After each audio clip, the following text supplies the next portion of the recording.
Hello everyone, मैं सचिन विश्वकर्मा।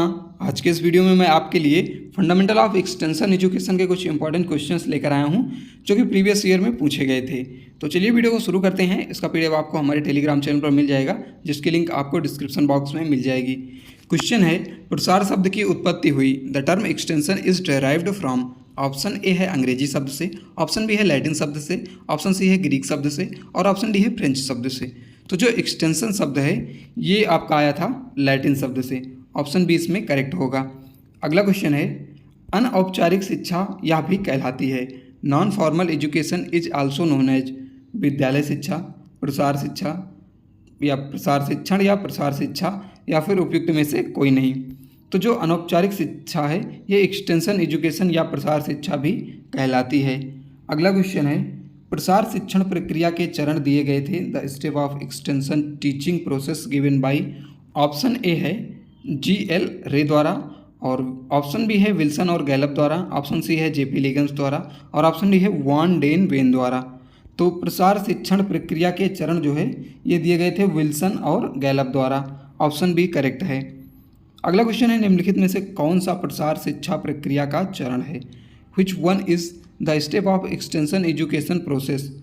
प्रसार शिक्षा प्रक्रिया का चरण कौन सा है। ऑप्शन ए है SOTER, ऑप्शन बी है AIDS एडकॉस और ऑप्शन डी है ए और बी दोनों और ऑप्शन डी है उपयुक्त में से कोई नहीं। तो जो प्रसार शिक्षा प्रक्रिया के चरण है वो हैं आपके SOTER। ऑप्शन ए राइट है। अगला क्वेश्चन है, एक्सटेंशन कम्युनिकेशन एंड मैनेजमेंट पुस्तक किसके द्वारा लिखी गई थी। Extension communication and management is a book written bye.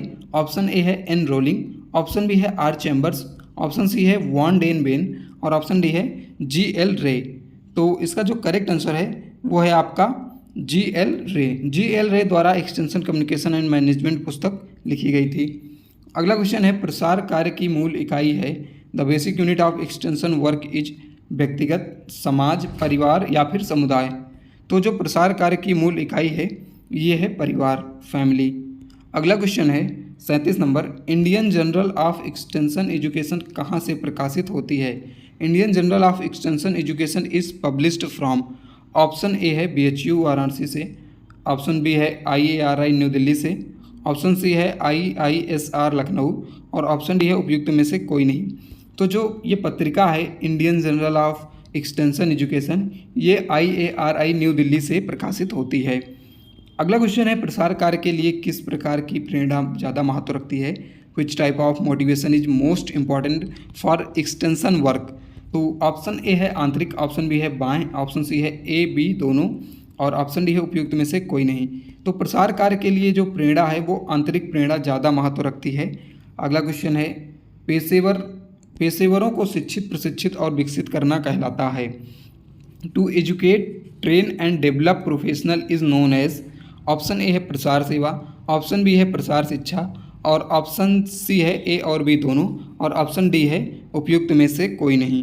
तो इसका जो आंसर होगा वो हो जाएगा आपका A B दोनों, क्योंकि पेशेवर शिक्षित, प्रशिक्षित एवं विकसित करना पेशेवरों को प्रसार सेवा और प्रसार शिक्षा दोनों होता है। ऑप्शन सी इसमें करेक्ट है। अगला क्वेश्चन है, कैम्ब्रिज विश्वविद्यालय द्वारा प्रसार शिक्षा शब्द पहली बार कब प्रयोग किया गया था। The term extension education first used by Cambridge University in. तो जो प्रसार शिक्षा शब्द है, एक्सटेंशन एजुकेशन शब्द है, ये कैम्ब्रिज विश्वविद्यालय द्वारा सबसे पहले 1973 में प्रयोग किया गया था। कब किया गया था। 1873 में, 1973 में 1873 में किया गया था। अगला क्वेश्चन है, प्रसार शिक्षण प्रक्रिया का अंतिम चरण है। Last stage of extension teaching process is. Option A है पुनर्विचार, ऑप्शन बी है संतुष्टि, ऑप्शन सी है शिक्षण और ऑप्शन डी है मूल्यांकन। तो जो सबसे अंतिम चरण है वो है संतुष्टि। प्रसार शिक्षा एक्सटेंशन टीचिंग प्रोसेस का जो अंतिम चरण होता है वो संतुष्टि या सेटिस्फैक्शन होता है। अगला क्वेश्चन है, आत्मा संचालित होता है। आत्मा is operated at. Option A है राष्ट्रीय स्तर पर, ऑप्शन बी है ब्लॉक स्तर पर, ऑप्शन सी है जिला स्तर पर और ऑप्शन डी है राज्य स्तर पर। तो जो आत्मा है ये संचालित होती है जिला स्तर पर, डिस्ट्रिक्ट लेवल पर। अगला क्वेश्चन है, किसान कॉल सेंटर पर टोल फ्री नंबर है। The toll free number of किसान कॉल सेंटर इज़ 1515 या 1551, 5151 या 19 उपयुक्त में से कोई नहीं। तो इसका जो करेक्ट आंसर है वो है 1551। किसान कॉल सेंटर का टोल फ्री नंबर है 1551। अगला क्वेश्चन है, प्रथम कृषि विज्ञान केंद्र स्थापित हुआ था। First KVK was established in, option A है पंजाब, ऑप्शन बी है उत्तर प्रदेश, ऑप्शन सी है पांडिचेरी और ऑप्शन डी है नई दिल्ली। तो प्रथम KVK पांडिचेरी में स्थापित किया गया था तमिलनाडु एग्रीकल्चर यूनिवर्सिटी की सहायता से। अगला क्वेश्चन है, प्रसार कार्यक्रम योजना का अंतिम चरण है the last stage of extension programme planning is, option A है पुनर्विचार, ऑप्शन बी है मूल्यांकन, ऑप्शन सी है संतुष्टि और ऑप्शन डी है शिक्षण। तो जो प्रसार कार्यक्रम योजना का अंतिम चरण होता है ये होता है पुनर्विचार, रिकॉन्सिडरेशन। अगला क्वेश्चन है, भारत में प्रसार के पिता के रूप में कौन जाना जाता है, who is the considered as the father of extension in India. Option A है JB चिदम्बर, ऑप्शन बी है OP धामा, ऑप्शन सी है KN सिंह और ऑप्शन डी है JP लिगन्स। तो भारत में KN सिंह को कहा जाता है फादर ऑफ एक्सटेंशन। अगला क्वेश्चन है, जमीनी स्तर का सिद्धांत संबंधित है the principles of grass root level is related to, option A है प्रसार शिक्षा से, ऑप्शन बी है प्रसार शिक्षण से, ऑप्शन सी है कार्यक्रम योजना से और ऑप्शन डी है उपयुक्त में से कोई नहीं। तो जो इसका करेक्ट आंसर होगा वो हो जाएगा आपका प्रसार शिक्षण से, ऑप्शन बी इसमें करेक्ट हो जाएगा। अगला क्वेश्चन है, KCC का पूरा नाम है, फुल फॉर्म ऑफ KCC, किसान कॉल सेंटर, क्रेडिट कार्ड, किसान क्रेडिट कार्ड, ए और बी दोनों या उपयुक्त में से कोई नहीं। तो जो KCC का फुल फॉर्म होता है वो होता है किसान क्रेडिट कार्ड। कुछ बच्चों को डाउट होगा कि किसान कॉल सेंटर भी KCC ही होता है, लेकिन ये उसका फुल फॉर्म नहीं है। KCC का फुल फॉर्म होता है किसान क्रेडिट कार्ड केवल, ऑप्शन बी सही है। अगला क्वेश्चन है, डेयर स्थापित हुआ था, डेयर वॉज इस्टेब्लिश्ड इन 1965, 1965 में, 1973 में, 1952 में, 1948 में। जो डेयर की स्थापना हुई थी वो हुई थी 1965 में, ऑप्शन ए इसका करेक्ट होगा। अगला क्वेश्चन है, स्वतः गतिविधि का सिद्धांत संबंधित है, principles of self activity is related to, option A है प्रसार से, ऑप्शन बी है अधिगम से, ऑप्शन सी है कार्य योजना से, ऑप्शन डी है उपयुक्त में से कोई नहीं। तो जो प्रिंसिपल्स ऑफ सेल्फ एक्टिविटी है ये रिलेटेड है आपकी अधिगम यानी लर्निंग से संबंधित है।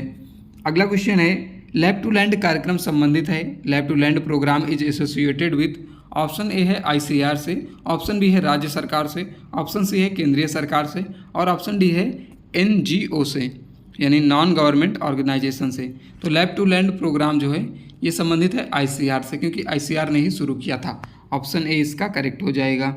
अगला क्वेश्चन है, परिचालन अनुसंधान परियोजना की शुरुआत किस वर्ष हुई थी, operational research project was started in the year, option A है 1952, ऑप्शन बी है 1974, ऑप्शन सी है 1964 और ऑप्शन डी है 1979। तो जो परिचालन अनुसंधान परियोजना है, ऑपरेशनल रिसर्च प्रोजेक्ट है, ये 1974 में शुरू की गई थी। इसकी शुरुआत 1974 में हुई थी, 1974 में। अगला क्वेश्चन है, भारत में फ्रंट लाइन प्रसार कार्यक्रम का संचालन किसके द्वारा किया जाता है, the front line extension programme is India is controlled by NGO या ICAR संस्था या SAU स्टेट एग्रीकल्चर यूनिवर्सिटीज़ या फिर राज्य सरकार या फिर उपयुक्त में से कोई नहीं। भारत में फ्रंट लाइन प्रसार कार्यक्रम का संचालन किया जाता है राज्य सरकार के द्वारा, ऑप्शन सी इसमें करेक्ट होगा। अगला क्वेश्चन है, ICAR की प्रथम प्रौद्योगिकी की हस्तांतरण परियोजना है, the first transfer of technology project of ICAR is, option A है AICPND, ऑप्शन बी है ORP और ऑप्शन सी है KVK और ऑप्शन डी है LLP। तो इसका जो करेक्ट आंसर होगा वो हो जाएगा आपका AICPND। अगला क्वेश्चन है, इटावा पायलट प्रोजेक्ट की शुरुआत किस वर्ष हुई थी, the Etawah pilot project was started in the year, option A है 1921 में, ऑप्शन बी है 1952 में, ऑप्शन सी है 1948 में और ऑप्शन डी है 1956 में। तो इटावा पायलट प्रोजेक्ट की शुरुआत 1948 में हुई थी, 1948 में हुई थी अल्बर्ट मेयर के द्वारा। अगला क्वेश्चन है, कार्य का कैलेंडर संबंधित है, एक calendar of work is related to, option A है प्रसार कार्यक्रम योजना से, प्रसार शिक्षण से, प्रसार शिक्षा से या उपयुक्त में से कोई नहीं। तो ये संबंधित है प्रसार कार्यक्रम योजना से, कार्य का कैलेंडर प्रसार कार्यक्रम योजना से संबंधित है। अगला क्वेश्चन है, भारत में KVK की कुल संख्या है, तो number of total KVK in India is, तो भारत में कुल KVK की संख्या 731 है, ऑप्शन सी इसमें करेक्ट होगा। शायद कि 1 केवीके की संख्या बढ़ गई है और 732 हो गई है। ये पिछला पेपर है, अगर नया आएगा, अगर आपको उसमें 732 मिलता है तो आप 732 ही आंसर करेंगे, या फिर आप करंट डाटा जो है चेक कर सकते हैं, करंट डाटा चेक करके पेपर देने जाइएगा। अगला क्वेश्चन है, फार्म साइंस सेंटर को इस रूप में भी जाना जाता है। The farm science centre is also known as Kisan club, KVK, स्वयं सहायता समूह या उपयुक्त में से कोई नहीं। तो जो फार्म साइंस सेंटर है इसे केवीके के रूप में भी जाना जाता है, कृषि विज्ञान केंद्र के रूप में भी जाना जाता है। अगला क्वेश्चन है, आईसीएआर की प्रथम लाइन प्रौद्योगिकी का हस्तांतरण परियोजना है एलएलपी, केवीके, ओपीआर या ऑल ऑफ दीज। तो इसमें जो है ऑल ऑफ दीज होगा, उपयुक्त सभी होगा। आईसीएआर की ये सभी जो है प्रथम लाइन प्रौद्योगिकी हस्तांतरण परियोजना है। अगला क्वेश्चन है, केवीके का पूरा नाम है, तो केवीके का पूरा नाम होता है कृषि विज्ञान केंद्र। ऑप्शन बी इसमें करेक्ट है। तो इस वीडियो में इतना ही, नेक्स्ट वीडियो में आपको अदर क्वेश्चंस मिल जाएंगे।